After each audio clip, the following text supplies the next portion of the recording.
Welcome to the Police Superintendents Association National Conference 2024. I'm with PSA President Nick Smart, relatively recently elected as substantive president, Nick, after a period as acting president, from October to July, but now substantive for the next 3 years from July this year. Congratulations for that and very best wishes. Now, what are you hoping then to do with your 3 years? Have you got any particular commitments that you've made to your electorate, the superintendents here in England, Wales, and actually a little beyond as well?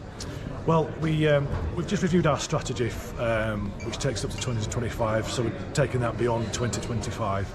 The theme of conference is police in the future, and for superintendents, we're looking to the future of what that means for superintendents. So there's a big emphasis on wellbeing, and what we're trying to link in with the police covenant and deliver some tangible outcomes, because we know that superintendent ranks are an outlier.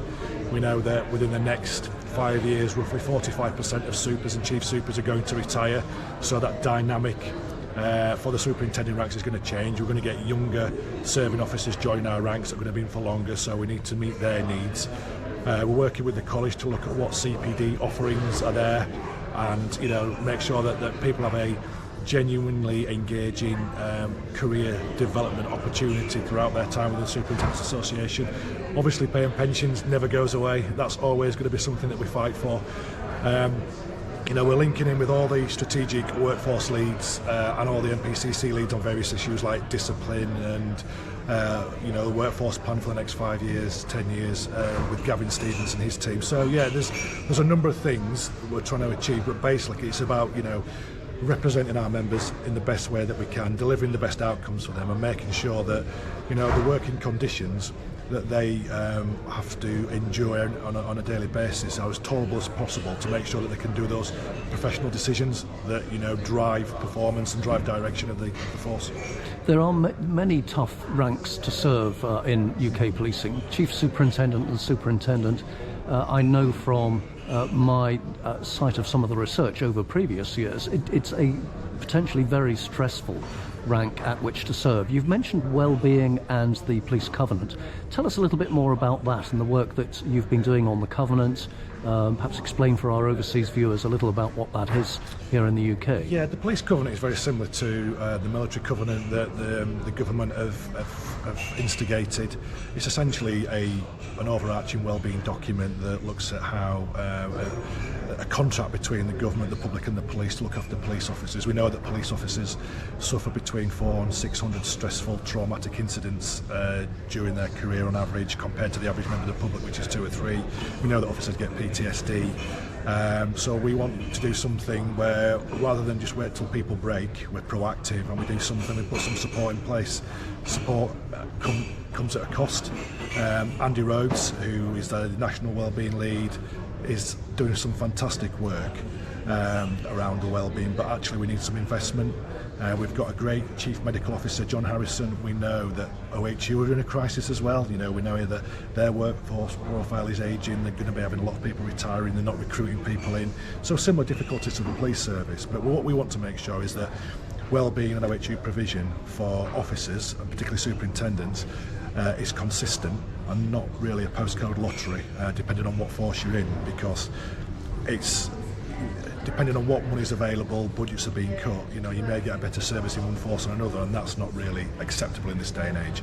We need a baseline assessment of what good looks like, and make sure we give it to not just the superintendent ranks, but all ranks, because, like we say, we accumulate trauma over a number of years, and it's about making sure that people are fit and healthy so that they can come to work, deliver, but also when they get to retirement age, they have a happy and long retirement without suffering mental illness or physical illness as a result of the job.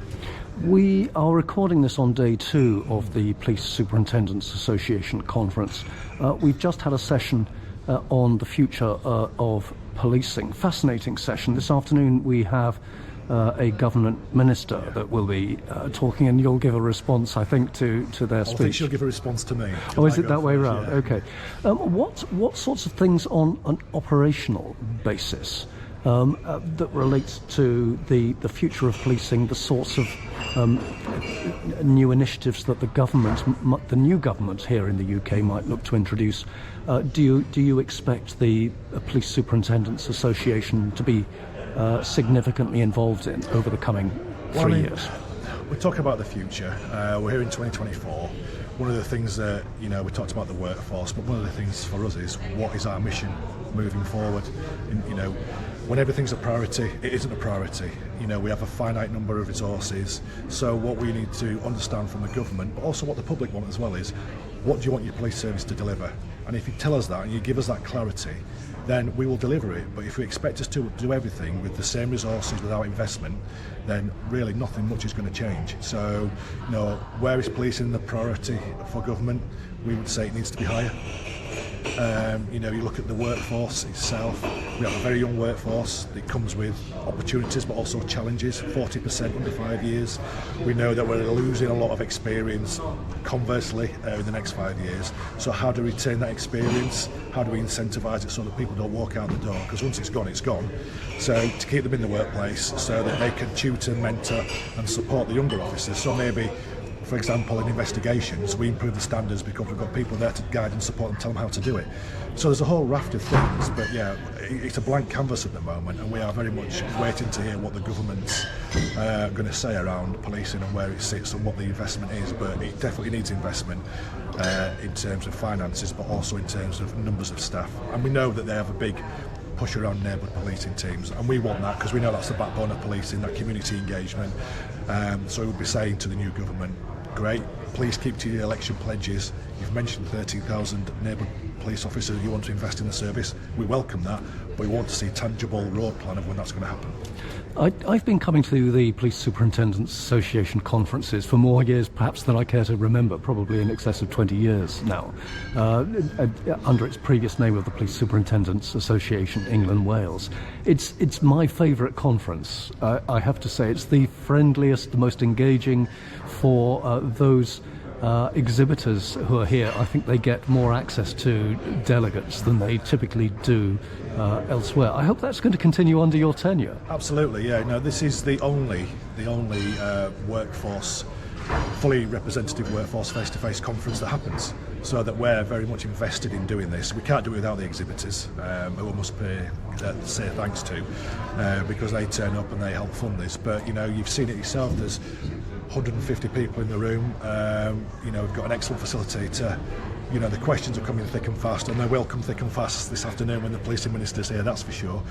People want to know, when they go back here, they'll be telling colleagues, they'll be updating everybody. They want to know what the strategic direction is from government for the police service. It's really important, and this is the one time of the year where either the Home Secretary or the Policing Minister has the opportunity to address senior operational leaders and tell them directly. So we hope that, it's the Policing Minister today, we hope that they come out with something interesting and meaningful so that we can support them on their mission. Nick Smart, President of the Police Superintendents Association. A great pleasure for me to be here at your conference. Thank you so much for inviting Policing TV. Very best wishes for your tenure as President of the Police Superintendents Association. Thank you.